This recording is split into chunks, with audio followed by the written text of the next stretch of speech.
Just like many other people around my age growing up, I used to be into a little game called RuneScape. Back in the day, I'd spend hours playing that game after school, exploring its world, leveling up skills, hanging out with other players. Free stuff blocks. RuneScape for me was pretty much one of my first experiences with the MMO genre. I now have an addiction to Final Fantasy XIV. Today I'll be talking about a game that's aesthetics took me back to the old school RuneScape days, but also featuring gameplay that's reminiscent of old FromSoftware dungeon crawlers such as Kingsfield and Shadow Tower. That game being Flyknight. Flyknight is a game created by game developer and skilled sorcerer Wobberboy, who hails from the mythical lands of Spain. The game was originally made in 2 weeks for a game jam in 2023, in which Flyknight became the winner of the game jam. Fast forward to the 24th of July of 2024, Wobberboy announced via the Flyknight's itch.io page that a fleshed out version of the game was being developed and was coming to Steam. After 7 months of development, finally on the 1st of February of 2025, Flyknight was released to overwhelmingly positive reviews. So without further ado, let us check out Flyknight.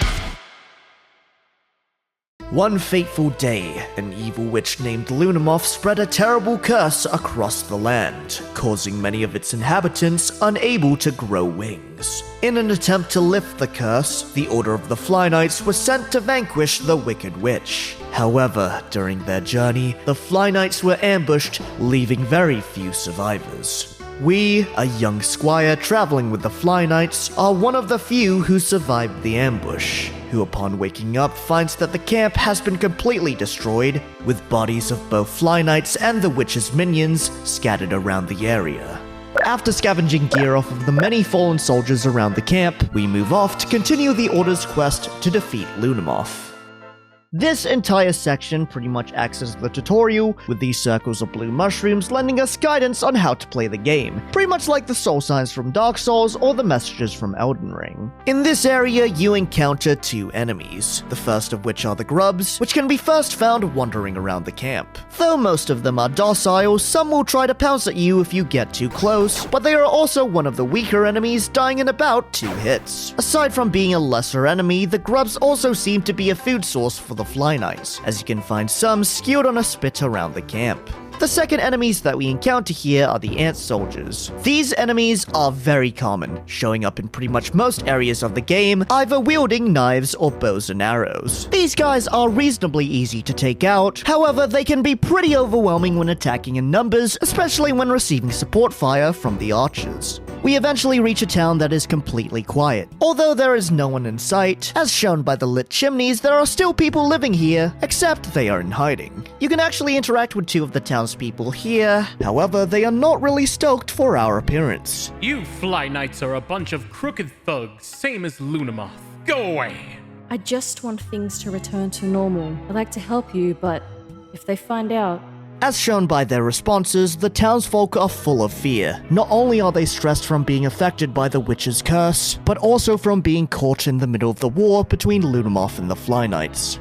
Before we move off from the town, one last thing that we can do here is ring the bell, which I'm pretty sure the townspeople are very pleased with us using. Definitely not annoying at all.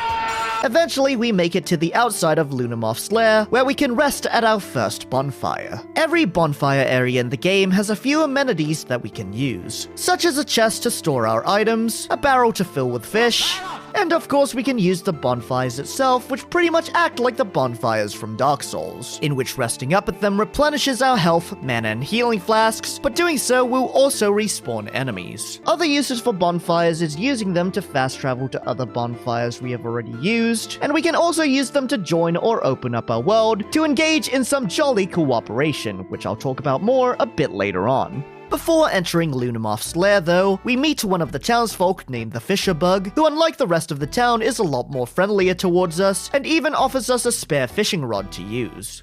Huh? Another survivor, eh?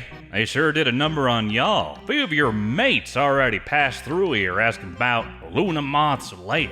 It's that cave over there if that's what you're looking for. Seems like a dumb way to get killed if you ask me. The Fisherbug pauses for a moment, eyeing off the entrance to the caves. Tell you what, here's my spare fishing rod. Why don't you give it a shot yourself and stay in this place for a while instead, eh? Maybe you'll take a liking to it. When asking about the town, the Fisherbug replies, Not much to say. It's a decent enough town. Nothing but trouble since Lunamoth showed up, though. As if we didn't have enough with so many going wingless. Now we got all these Flyknights like ye looking for a fight too, so it just keeps getting worse. It is what it is, I suppose. Not like we have anywhere else to go. Oh, and don't take it personal if the other villagers don't like you. Can't blame them for being a bit spooked, right? Accepting his offer to take his old rod, we can now start fishing, which I will talk about the fishing more later on. With nothing left for us to do here, we make our way towards the entrance of the caves and enter Lunamoth's lair. Lunamoth's lair is split up into 3 different levels, with us arriving in the first one, the caves. Shortly after entering the caves, we are introduced to a new enemy, the Scarab Soldier. This enemy, compared to the Ant Soldiers, are more resilient to attacks, with them wielding both a sword as well as a shield for added defense, which the shield is also highly resistant to slash attacks. This makes fighting them with a sword difficult as they can block most of your attacks, however you can solve this issue by simply targeting their sword arm. In Flyknight, every weapon has certain attack directions which you control through your movement. Depending on which way you swing, you can target enemies' limbs, which after dealing enough damage to them, will sever them. How you can tell that you are close to severing an enemy's limbs or killing them is by their color. The darker their body becomes, the lower their health is. Severing enemies' limbs not only causes enemies to stagger, but depending on which limbs you've cut off, you can actually limit certain enemies' movesets. Come on then! What? How about you? Also, yes, you can also decapitate enemies as well, and though this doesn't instantly kill them, they do however get dealt damage over time until they eventually die. Another part of the combat system is that by parrying your enemies' attacks, you can stagger them for a moment, which kicking them directly afterwards will knock them to the ground, allowing you to get some free hits on them, which you parry by holding up your shield and then hitting attack. Speaking of shields though, throughout the game you can also pick up many different types of shields, some being better at mitigating physical or magical damage than others. They also have 2 other stats such as power, which tells you how much damage you can deal when you successfully parry an enemy, while the other stat, robustness, pretty much tells you how big the shield is. Generally speaking, the bigger your shield is, the more damage it mitigates. However, using a bigger shield does obstruct your visibility more, making it harder to watch enemies' attacks to parry. Aside from your melee weapons, you also have access to ranged attacks using bows, which they do of course require arrows to fire, which are thankfully not hard to find. Finally, the last weapon in your arsenal is magic, which you cast through equipping these scrolls or tomes that you can find throughout the game. One of the first spells that you'll most likely pick up is Nature's Spit, which is pretty much a basic fireball attack and can be found from one of the ant soldiers during the tutorial section. Spells of course cost mana, with different spells using more mana than others depending on how powerful they are. One thing about mana though is unlike your health, you can't replenish your mana using flasks due to the lack of mana flasks in this game. Though there are a few ways that you can regenerate mana in this game, such as resting at a bonfire, catching fish that restore mana, or equipping certain rings that's effects allows you to regain mana in some way. Aside from Lunamoth's minions, other things that you will encounter in her lair are the various plant life that will try to attack you, such as these plants that shoot poisonous missiles at you, these fly traps that chomp and poison you if you step on them, as well as this piranha plant that will try to bite you if you get too close to it. You can actually use the piranha plant to your advantage, however, as they will not only try to attack you, but they will also attack nearby enemies as well. Reaching the cave ruins bonfire, we meet someone named the Vagrant Fly. For those who don't know, a vagrant is a person without a home who wanders from place to place. Essentially, they are a beggar. What a terrible bloodbath. I'm so glad at least some of you survived. Here I was hoping the knights would put up a fight, but there go my hopes. It's such a shame. Something stank about that ambush, but I don't have time for that. I'll keep going just the same. You seem to be doing alright, however. Good for you. Asking the vagrant who they are, they reply, Don't mind me, just a vagrant taking back something that was stolen from me. Oh, and don't worry, I'm not friends with that treacherous witch. She'll get what's coming to her. one way or another. When asked whether they want to join us in battle, the Vagrant declines our offer and responds, You're funny. Sorry, but I'm no fighter. And despite my size, I prefer discretion. You keep doing your thing though. Good luck, child. With all of their dialogue exhausted, we continue on to explore the caves. Flyknight, unlike other dungeon crawler RPGs, does not have a leveling system, so pretty much how you improve the stats of your character is through your gear, in which you will find a lot of gear throughout your journey. You can find gear through drops from enemies, boxes that you can break open, and chests that you can find throughout the levels. You do have a maximum of 28 slots in your inventory, but if you have the habit of picking up literally anything that you see, thankfully though, as mentioned before, you can store all of your items in your personal stash. Of course, you collect a lot of different weapons in this game, and one thing you should know is that different weapon types work better on different enemies. You also find a lot of armor sets to increase your defense, but let's be honest, a lot of you just care about the appearance. Which, by the way, there are a few armor sets in this game that are nods to Dark Souls and Elden Ring. Hell, the starting armor you get is pretty much just the Elite Knight set. Another set of items that are essential to building your build are rings, which are accessories that give you bonus effects which you can equip up to 2 at a time. For example, one of the rings that you can pick up is the Sign of the Sniper ring, a ring that boosts the damage of your arrows the further it travels, making it a great ring for an archery build. While this ring, called the Ring of the Red Thistle, although increases the amount of mana required to cast spells, it also increases the damage of them. Combining this ring with the one that regenerates mana with each kill will of course set you on the right path to becoming an epic wizard. As you make your way through Lunamoth's lair, you are of course bound to take a few hits, so one of the ways that you can replenish your health is by using your healing flask, which we picked up before leaving the camp at the start of the game. Healing flasks are pretty much like the Estus flasks from Dark Souls, where you have a maximum of 4 healing flasks that you can use before you have to rest at a bonfire to replenish them. One issue with not having a leveling system in this game is not being able to upgrade things like your health or your mana, or most notably, your stamina. Stamina management is crucial in this game, especially considering that the max amount of stamina that you have is pretty much the same as the average chain smoker. Stamina is used by actions such as running, attacking, and jumping, and doing all of these combined will drain your stamina very quickly. Running out of stamina will not only make you attack slower and prevent you from sprinting, but getting hit by an enemy while having low stamina will also cause you to get knocked down, leaving you open to enemy attacks. But aside from keeping an eye on your stamina bar, another factor that affects your stamina usage is your equipment. Not only do different weapons have different stamina costs, but depending on how heavy your carry weight is from the gear that you have equipped will affect how much stamina you use, which having a heavier carry weight makes you use stamina more quickly. Reaching the cave garden bonfire, we meet a wasp named Hideyoshi, and just like wasps in real life, he is kind of an asshole, with him being very prejudiced against the flies. Great! Still some wingless filth left. I assumed your kind to be either dead or halfway towards whatever foul hole you came from. Can't say I ever expected much from this alliance, but I figured at least you Flyknight would be useful cannon fodder against Lunamoth's army while I freed my once proud race from her control. What a waste of my time! Our agreement is void. The order is no longer of any use to me after this pathetic debacle. Scurry away! Find some other place to die. What we have learned from speaking with Hideyoshi is that he formed an alliance with the Flyknights in an attempt to release his kind from Lunamoth's control. There are 2 types of wasps that you can fight that are under Lunamoth's control. The ones that you'll most commonly fight are the wasp soldiers, who are found wielding a lance and attacking with mostly charge attacks.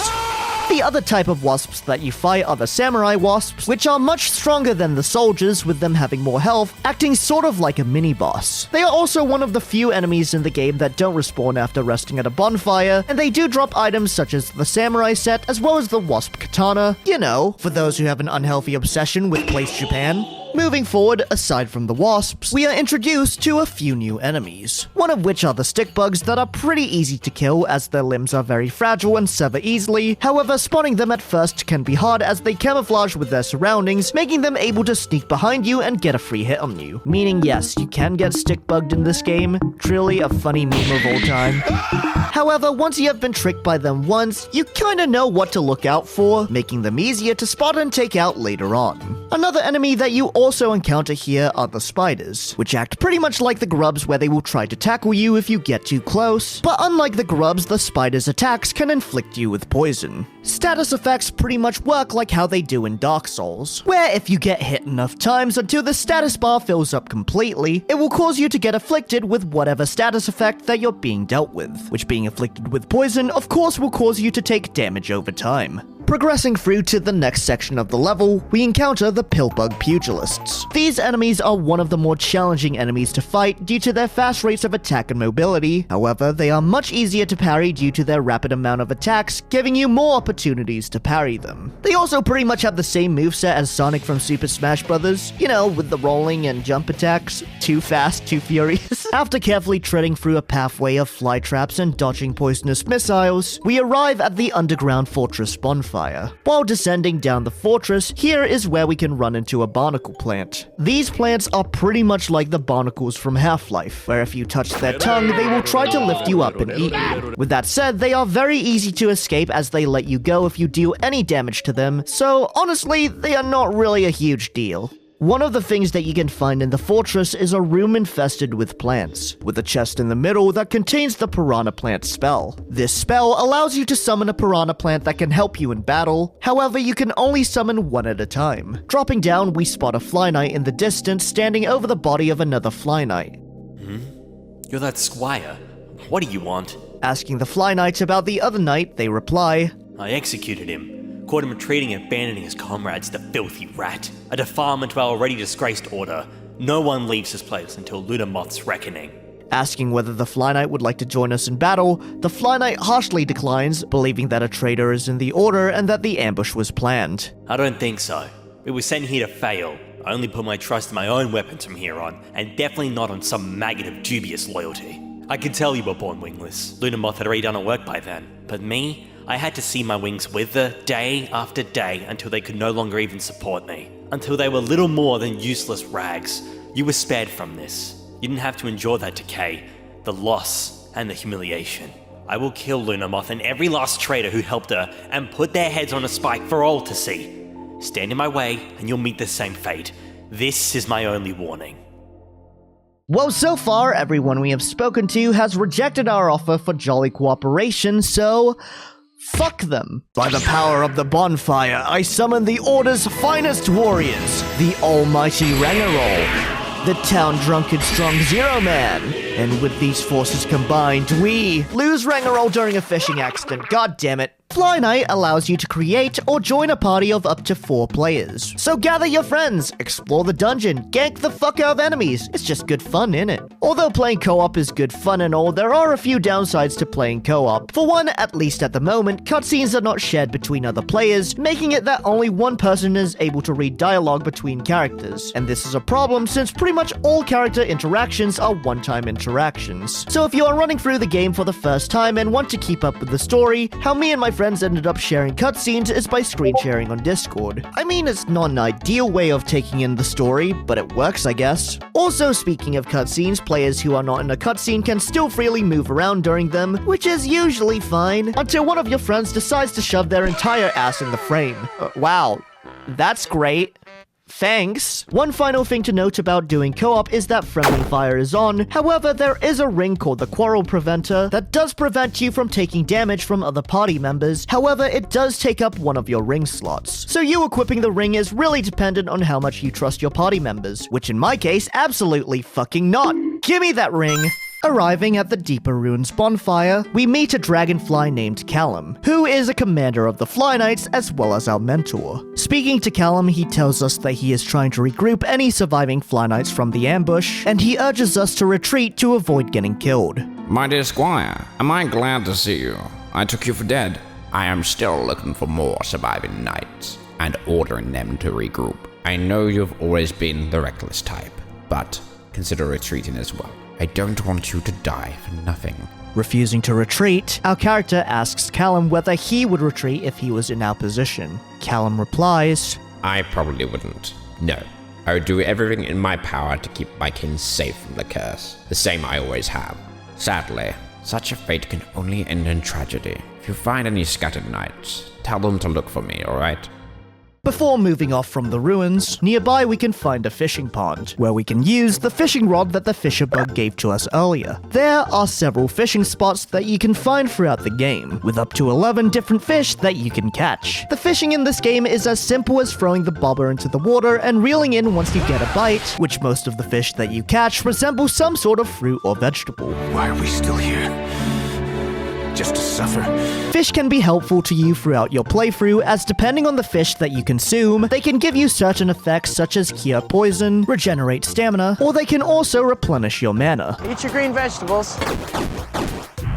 Unlike other items like your healing flask and scrolls though, fish are unfortunately not tied to a hotkey, so you will have to open your inventory to consume them, which while doing so will leave you open to enemy attacks. Moving forward, we encounter our first spellcaster enemy, the Ladybug Sorceress. These enemies shoot projectiles that when landed, creates a puddle that damages you if you step in it. These enemies can be tricky to fight in narrow areas such as staircases, as their puddles can prevent you from reaching them. Their puddles can also be especially dangerous if you get knocked into one, as it can drain your health as you slowly try to get back up. As they are a spellcaster, they are resistant to magic, so of course using magic against them is not really gonna work. However, a much better way of taking them out is by using a bow. As the Ladybug's projectiles don't have that much range, you can simply just stand out far enough where they can't hit you, and then just take them out at a safe distance. We eventually reach the underground thicket bonfire, which is the final bonfire of the caves level. Sliding down, we come face to face with the Amorphophallus immensus, the first boss battle of the game. This boss is resistant to both magic and arrows, so the best way to deal damage to it is to get up there and smack it with our melee weapons. Once we have climbed up to the top floor, the boss will start trying to protect itself by firing missiles at us, and getting close enough to hit it, the boss will either start firing fruit that explode, with some of them exploding into poisonous mist, or it will swing itself at us to try and knock us down to the ground floor. Helicopter.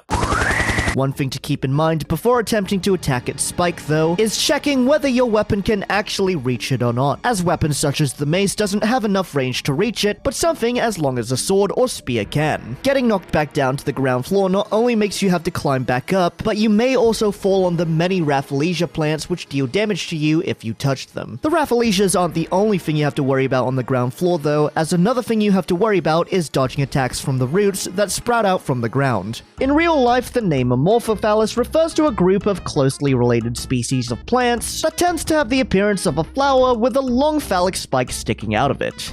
Yes, phallus as in penis. The most known species of Amorphophallus is the Titan arum, which is not only known for being one of the largest species of flower out there, but they are also known to smell like rotting flesh, giving it the name the corpse flower. The Rafflesia plants that are spread below are a fitting addition to this boss room, as Rafflesias in real life are a parasitic plant known as the stinking corpse lily, which not only also have been said to smell like rotting meat, but both the Titan arum and the Rafflesia are native to the Sumatra rainforests of Indonesia. Anyway, with that little botany lesson out the way, after a few swings we successfully defeat the giant plant, which after defeating it opens up a huge chasm, leading us to the next area of the game. Shortly arriving in the swamp, we rest up at the swamp entrance bonfire, where we once again run into Kalim, who is surprised to see that we have managed to defeat the giant plant. Despite our success in defeating it though, he still urges us to retreat, believing that we are not yet ready to take on what's ahead. You killed that giant plant? That is most impressive. To tell you the truth, you have never been my strongest student, you know? You have been lucky so far, but things will only get harder from here. I think you're out of your depth. Go on, return to the entrance and leave this place. This operation is already a failure. The best I can do now is to rescue as many as possible before retreating. Please, this is not how I want things to end for you. Unwilling to give up now, we move forward to continue on our journey. In this area, there are many tree houses spread throughout the swamp that are all connected with each other by hanging bridges, and you can also spot in the distance a red and blue tower. It is also here where we are introduced to a few new enemies. One of the first enemies that you may encounter in the swamp are the mosquitoes, which spawn from these nests. They are very slow-moving enemies that fly towards you, which upon hitting you inflict a small amount of poison damage. They don't really take much to kill, but they are especially weak to arrow damage, dying from a single hit from them. The other enemy that you can find here are the stink bugs, which act pretty much like the grubs and spiders where they will leap towards you if you get too close to them, but what makes them different from those enemies is that upon killing them, they will explode into a green mist that can poison you. Funny thing about the stink bugs though is that although they do tackle you, their attacks don't actually deal any damage. However, when they do tackle you, they can possibly jump in front of your attack, thus causing them to explode and potentially poisoning you. Deciding to check out the towers, heading towards the red one, inside we find a samurai standing guard in the building. Defeating the samurai and going up the tower, we find a chest containing the Lance of Thorns, as well as the Vine of the Bramblemancer ring. This ring reduces the cost to cast magic, however, it uses your health instead of mana to cast spells. Heading towards the blue tower, we encounter both a ladybug sorceress and a spider witch, usually spawning together with the ladybug sorceress. While the ladybug's moveset is more focused on attacks, the spider witch plays more of a supporting role, with her spawning spider enemies to fight alongside her, as well as throwing down webs that can afflict you with the slowed status effect, which can make it more difficult to attack the ladybug sorceress directly. However, with that said, just like the ladybugs, they can be easily taken out by using a bow and arrow. Climbing to the top of the tower, we once again meet the Nameless Flyknight. Speaking to them, they acknowledge our efforts and entrust us with some intel that they had heard regarding someone called the Arthropod deity. Whoever they are, though, the Flyknight stresses that it is important that they are protected at all costs. I was wrong about you. It's evident there are still reliable soldiers left in the Order. I'll trust you with a bit of intel I heard. It seems an Arthropod deity might have arrived recently. Whatever the reason, it has to be related to the curse. You keep pushing forward while I search for them. It is essential they are protected. With that intel in mind, we move off from the blue tower, where in the distance we spot a building with a large red and green castle flag, it most likely being a stronghold that's being used by members of the Order. Upon reaching the top of the stronghold though, we encounter a new enemy, the zombie Flyknights. The zombie Flyknights are enemies that mostly appear in groups. Initially, they are slow-moving enemies when risen, but after a bit, they will then start to charge and tackle you to the ground if you are caught by them. Although their heads are very resistant to attacks, like most enemies in the game, they can be easily taken out by targeting their limbs. One thing you may have noticed about the zombie Flyknights here is that one of them is wearing an armor set with the tablet of the flag of the stronghold. Upon killing them and picking up their armor, it is revealed they were someone called a Rose Knight. His armor looks to be very inspired by the Godric Knights from Elden Ring. Now, it may be possible that they were some sort of commander of the stronghold who may have been serving under the Order. Of course, though, everything that I have just said is my own interpretation, as unlike games such as Dark Souls and Elden Ring, most of the items that you pick up do not have item descriptions, so figuring out the lore of this world is pretty much all up for speculation. Taking a close look at the zombie Flyknights though, what you may have noticed is that they seem to be being controlled by some sort of purple orb. Now, of course, one explanation for this is that either Lunamoth or her minions have used the power of necromancy to resurrect the dead to do their bidding. However, there is another explanation for what is going on here, and that is that the zombie Flyknights are being controlled by something called cordyceps. Cordyceps are a group of parasitic fungi that spores can infiltrate bugs' minds and essentially turn them into zombies. Which, taking a closer look into the appearance of a zombie Flyknight, it can be assumed that the purple orb is actually a cordyceps spore that is controlling the Flyknight's body. What I suspect is that perhaps the cordyceps spores were used by Lunamoth's minions, sort of like a bioweapon against the Flyknights, or perhaps the spores were something that the Flyknight stumbled upon while exploring her lair. Reaching the other end of the swamp, we rest at the Witch's Hut bonfire, where we once again meet the Vagrant Fly, who not only thanks us for defeating the giant plant that we fought earlier, but they also mention that they've been leaving around boxes of supplies for us to find. You spared me from quite a bit of trouble by taking care of that plant thing, so thank you kindly. You've made an impression on me, fearless Flyknight. By the way, since I prefer to avoid battle, I often stumble upon things I have no use for, so I've been leaving them in boxes for other Flyknights to use. You seem particularly adept, so look out for this symbol and you'll find some supplies inside that will hopefully aid you in your quest.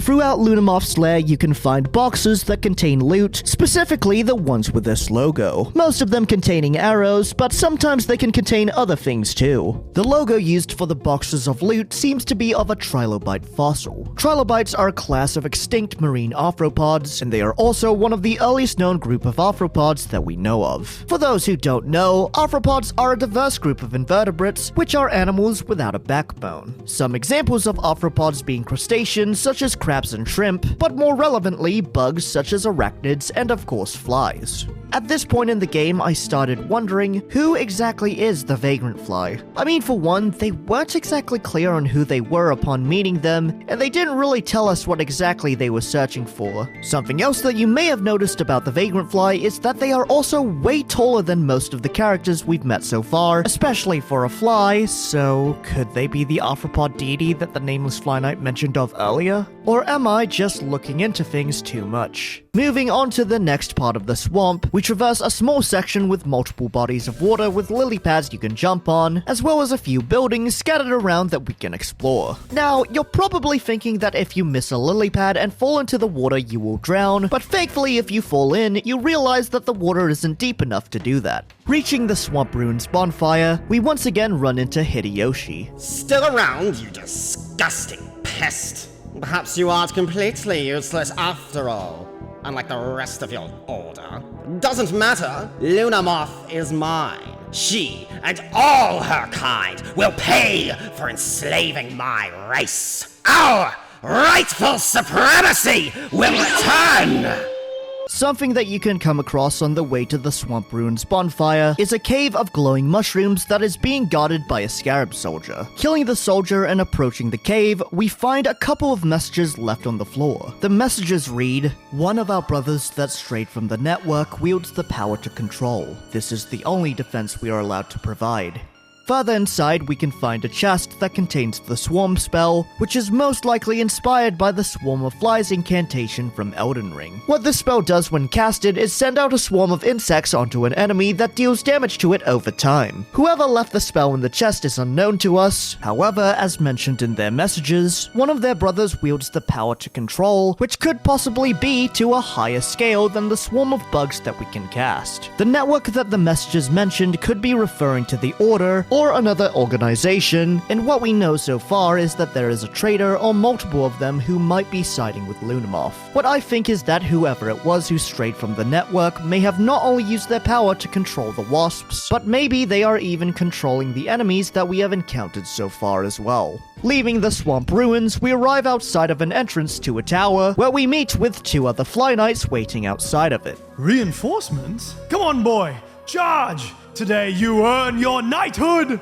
With the two Flyknights, we storm the tower, fighting through zombie Flyknights and the witch's minions. After reaching the top of the tower, the two Flyknights rest up from their battle, where we can move on ahead to unlock a shortcut back to the bonfire. Jumping down from the tower walls, we can actually find a chest containing a weapon called the Slab of Iron. This weapon is one of the strongest swords in the game, yet also the hardest to use. The main reasons why it is hard to use is that it's not only very sluggish, but it also uses 50 points of stamina each swing. To put you in perspective on how much stamina that is, the stamina usage of this weapon is so high that you completely run out of stamina in just 2 swings. So pretty much a singular swing combined with you doing literally anything else will quickly deplete your stamina, which of course will make you prone to getting knocked down, and also with how slow you swing, especially on low stamina, you can also easily be knocked down mid-attack. Despite its flaws though, I still chose to mainly use this weapon anyway, as it pretty much kills most enemies in 1 to 2 swings, and let's be honest, carrying around a giant sword is pretty badass.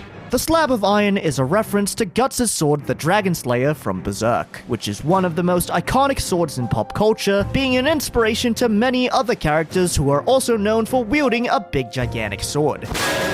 Climbing our way up the building and running away from the huge amount of zombie Flyknights, we reach the final bonfire of the swamp, the Tower of Anticipation bonfire. After resting up at the bonfire, we move towards the boss room, where we find the Nameless Flyknight sitting outside. However, he is in critical condition, and not only that, but looking around him, there are bodies of other slain Flyknights, with some even floating in the river below. Which now begs the question, what exactly happened here?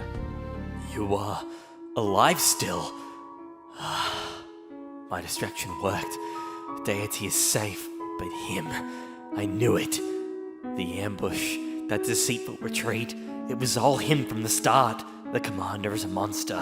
The Order is doomed unless he... To hell with the Order. Only the Deity matter. They are the key to lifting the curse. Please, I need all this bloodshed to mean something. I leave the rest in your hands, please. With the Flyknights passing, it is now up to us to protect the deity in order to lift the curse. Before the Flyknight passes, however, he reveals to us that Kalim, the commander of the Flyknights, is a traitor to the Order. Thinking back to dialogue from both the Vagrant Fly and the Nameless Flyknight, they both suspected that the ambush felt like it was planned. Something stank about that ambush, but I don't have time for that. I'll keep going just the same. We were sent here to fail. I only put my trust in my own weapons from here on, and definitely not on some maggot of dubious loyalty. Kalim most likely led the Flyknights into the ambush, and him requesting us to send any surviving Flyknights to him earlier might have been him trying to deal with any survivors. Judging by our interactions with the commander though, despite his betrayal to the Order, it seems that he wanted to spare us by trying to convince us to retreat. Perhaps as his squire, our character and the commander might have been close before the events of the game, making him do what he can to get us to survive. With no other way to go, we enter through the fog wall, where waiting inside, we face the commander. You couldn't listen. I suppose I already knew you wouldn't. I am sorry, but I made a promise to Lunamoth, and I aim to fulfill it. Go on, my dear squire. Sway me. Kalim's fight is very close combat focused, with you having to rely on dodging or parrying his attacks in order to get a hit on him. One of Kalim's main attacks is his lunge, where he will take a moment to charge his attack before he launches himself at a high speed towards you. Another thing that he does throughout his fight is cast a spell that surrounds you in a blue ring of fire for a few seconds, preventing you from running away, which can make dodging his lunge attack more difficult, as now you have a limited area to dodge his attacks. Putting in together all the combat experience that we have learned throughout our journey, we managed to best our former master in battle. Never the mightiest warrior, but definitely the most persistent. Stand proud, Flyknight. Finish what you started. Kill Lunamoth.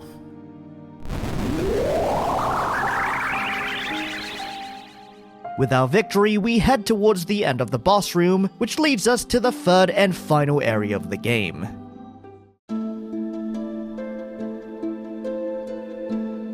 Reaching the ruined city and resting up at the bonfire, we move off to find ourselves in an underground city, where in the middle runs a canal with many abandoned boats scattered throughout the waterway. In order to progress, we have to find a way to lower the bridge to get to the other side, and as we delve deeper into the city, we not only encounter more zombie Flyknights, but also more of Lunamoth's minions patrolling the area. At this point in the game, I personally started using the Wind Push spell, which is a spell that you can find earlier on in the game. This spell, although doesn't deal any damage, it does push enemies away, which you can use to easily take out enemies by pushing them off ledges to either die from fall damage or drowning. After exploring around and sifting our ways through rows of stink bugs, we find a lever that lowers the bridge, as well as a door that leads back to the bonfire. Crossing the bridge, we are almost instantly attacked by more zombie Flyknights, but looking to the left, a chest in the distance catches my eye. After climbing the roof and jumping down, we find that it contains the Snake Slicer longsword, which is yet again another sword from Berserk, it being the sword that Guts uses before he would start wielding the iconic Dragon Slayer that most people would recognize. Continuing on, we eventually reach a courtyard that is filled with enemies. Finding our way through the mobs and reaching the other end of the level, we find a lever.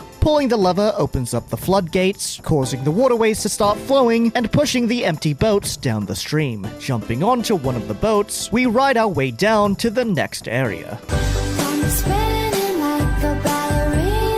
Reaching the end of our ride, one of the first things that we can do here is catch the last fish that you can discover in the game. This fish, however, stands out compared to the other fish we have caught so far, considering the fact that it is a literal fish. Not a fruit or vegetable or a weird moon thing. Nope. Like an actual aquatic animal. Unlike the other fish in this game though, instead of consuming it for buffs or replenishing your stats, you can actually use this fish as a weapon, which I think is fucking awesome. Moving forward, we are then confronted by Hideyoshi, who is intent on being the one to take down Lunamoth. Lunamoth is mine to rip to pieces! If you've gotten this far, you've proven to be half capable for a dirt dweller.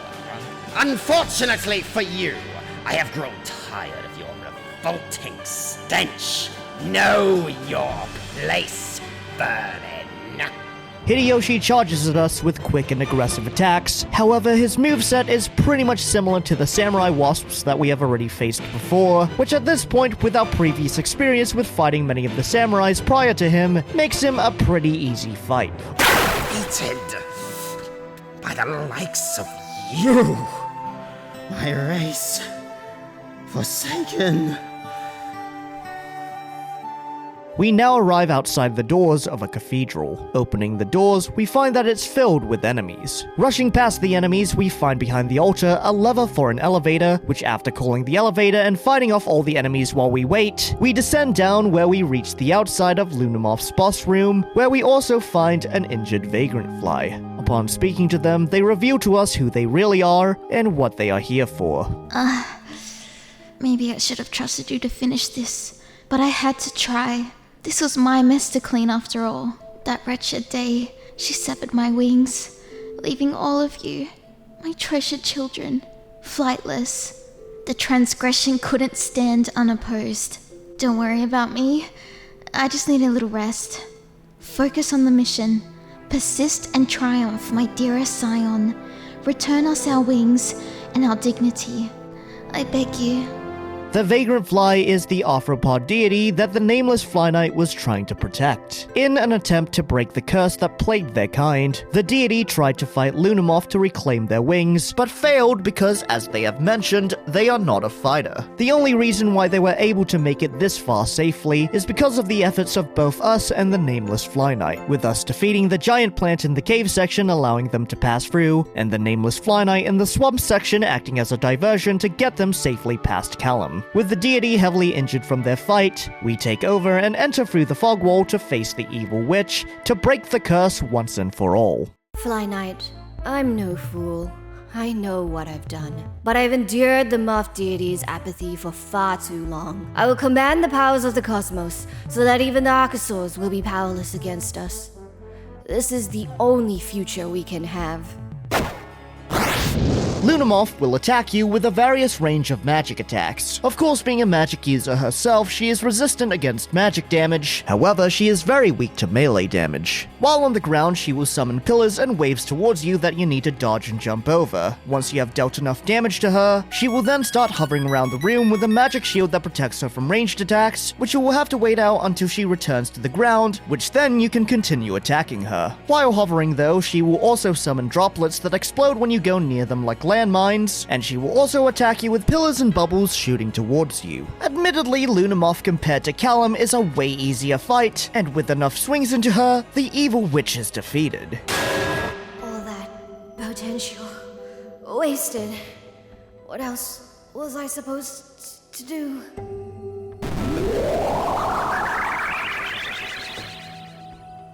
With Lunamoth defeated, a trapdoor opens up for us. Descending down, we discover a room with various wings hung on the wall, these wings belonging to other deities whose wings were also severed by Lunamoth. It is also here where we can also find the fly deity staring up at their wings. After thanking us for defeating Lunamoth, the deity explains to us why Lunamoth needed the deity's wings in the first place, but also warning us of a looming threat that is yet to come. With this, my wings will be mended and my brood finally safe. I couldn't be more proud of you. Once the rest of the wings are all returned to their respective begetters, the curse will be gone for good. Lunamoth needed our wings to reshape herself and fly to the moon, where the moth deity lives, to replace her and obtain cosmic powers for her own ambitions. Unfortunately, this isn't over yet. The weapon she used to mutilate us was of archosaur origin. Nothing else could have damaged us so. Which means someone else put her up to this, and all arthropod are still in danger. The weapon that Lunamoth used to sever the wings of the deities looks to be some sort of tooth, which as the deity mentions is of archosaur origin. Archosaurs are a group that includes birds and reptiles, which currently the only known living archosaur reptiles are of the Crocodilia order, which consist of crocodiles and alligators. Relevantly, looking at the tooth, it does look like something that would have come from either those two creatures. According to the fly deity, Lunamoth needed the wings to reshape herself in order to fly to the moon, and in doing so, planned to overthrow the current moth deity and obtain her power. But why did she want this power in the first place? What we can tell from her dialogue is that although she feels somewhat remorseful for what she had done, she felt like her actions were necessary. Lunamoth seemed to have concerns for the future, possibly worried about a looming threat, or maybe even the Archosaurs themselves. With her concerns, she must have tried to talk with the Moth deity. However, after possibly inquiring with them, they felt that the Moth deity wasn't taking her concerns seriously. This caused Lunamoth to try taking things into her own hands, thus causing her to sever the wings of all the deities, causing many of the world's inhabitants to go wingless. I'm no fool. I know what I've done. But I've endured the Moth deity's apathy for far too long. I will command the powers of the cosmos, so that even the Archosaurs will be powerless against us. This is the only future we can have. The Fly deity suspects that Lunamoth had some outsider influence that helped her with her plans, with them possibly being the ones that provided her with the weapon that severed the deity's wings. Now there is the question, who helped her and what was their end goal? Who I suspect helped Lunamoth is the person mentioned from the messages we have read in the Cave of Mushrooms. One of our brothers that's straight from the network wields the power to control. This is the only defense we are allowed to provide. For now though, we still have no idea what their plans are, but what we do know is that they seem to have access to items that are of Archosaur origin, and potentially with Lunamoth's defeat, they are out there working out their next move. With that though, our quest to defeat Lunamoth and dispel the curse is over, and now we can return to the surface, and in doing so, the game ends. Flyknight is a short yet fun dungeon crawler that perfectly captures the overall aesthetics of old school RuneScape. From the slightly choppy frame rates of the animations, the low poly graphics, the sound design, so many things in this game just invoke nostalgia from back when I used to play, except with the twist of being in the Kingsfield-like genre. Although there were only 3 boss battles in the game, I really liked how each boss was unique from each other, and the game was not just a great single-player experience, but the co-op, although janky at times, was overall very fun, and a great evening spent exploring with friends. I will have to say though that the main issue I had with the game is the amount of stamina you have, cause goddamn, you run out of it so fast. But aside from that, I really enjoyed exploring the game's world, and the combat was also very satisfying. As of the time I'm making this video, Flyknight is confirmed to be a prelude to something much more, with the developer having plans to one day create a sequel, with it actually featuring a leveling and upgrade system, interconnected Metroidvania-like level design, and overall making it a much longer game. I truly am excited to get a bigger glimpse into Flyknight's world, and although there was not really much to read into in this game, still trying to pick apart what little pieces of lore there was and theorizing was still really fun, and I'm excited to see what the future holds for this little indie title. With that all said, thank you everyone for watching the video. This is Codename K, signing off.